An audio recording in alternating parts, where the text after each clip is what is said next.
Hi friends, എല്ലാവർക്കും Jesus youth carers buds ഒരുക്കുന്ന പുൽക്കൂടിലേക്ക് ഒരു തീർത്ഥാടനം 12ാം ദിവസത്തിലേക്ക് സ്വാഗതം.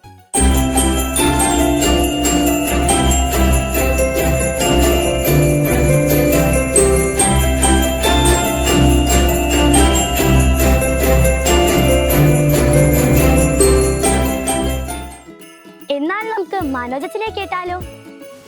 ഹലോ ഫ്രണ്ട്സ്, ഇന്ന് ചിന്തിക്കുന്ന ഒരു കുഞ്ഞൊരു കാര്യം.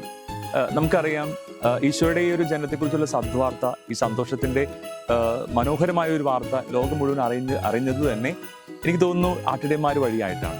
കാരണം ഈശോ ദൈവം ആദ്യം ഈ ഒരു മനോഹരമായ സന്തോഷത്തിന്റെ വാർത്ത അറിയിച്ചത് ഈ ആട്ടിടയന്മാരെയാണ്.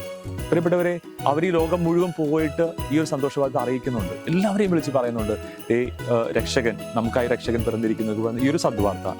പ്രിയപ്പെട്ട കുഞ്ഞുങ്ങളെ, മാമോദീസായിലൂടെ നമുക്ക് കിട്ടിയൊരു ദൗത്യം ഇത് തന്നെയാണ് കേട്ടോ. ഈശോയെ പ്രഘോഷിക്കുക. നീ അറിഞ്ഞ നമ്മുടെ ഉള്ളിൽ സ്വീകരിച്ച ഈശോയെ മറ്റുള്ളവരിലേക്ക് പ്രഘോഷിക്കുക. ഞാൻ വഴിയായിട്ട് ഈശോയെ മറ്റുള്ളവരൊക്കെ അറിയണം.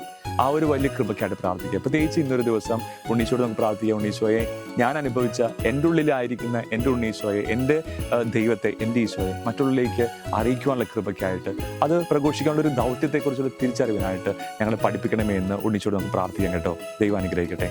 ആമേൻ. എങ്കിൽ നമുക്ക് 12ാമത്തെ പൂ ഈശോയുടെ പുണ്യമെത്തയിലേക്ക് ചാർത്തിയാലോ.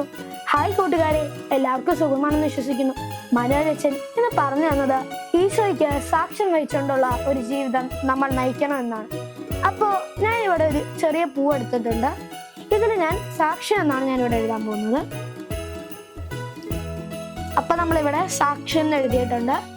ഇനി നമ്മൾ ഇത് പൂമെത്തയിലേക്ക് ഒട്ടിച്ചു കൊടുക്കണം. ഗ്ലൂ അപ്ലൈ ചെയ്തതിന് ശേഷം ജസ്റ്റ് ഒന്ന് വെച്ച് പ്രസ് ചെയ്ത് കൊടുക്കുക. അങ്ങനെ നമ്മുടെ ഉണ്ണീശോയ്ക്കുള്ള പൂമെത്തയുടെ 13ാമത്തെ പൂവും ഇപ്പോൾ റെഡി ആയിട്ടുണ്ട്. മറ്റൊരു പൂവുമായി നാളെ വീണ്ടും കാണാം. ബൈ. ഒരു സുഹൃജപത്തോടു കൂടി ഇന്നത്തെ പരിപാടി നമുക്ക് അവസാനിപ്പിക്കാം.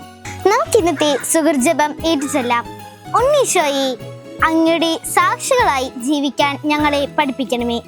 ഉണ്ണീശോയെ, അങ്ങയുടെ സാക്ഷികളായി ജീവിക്കാൻ ഞങ്ങളെ പഠിപ്പിക്കണമേ.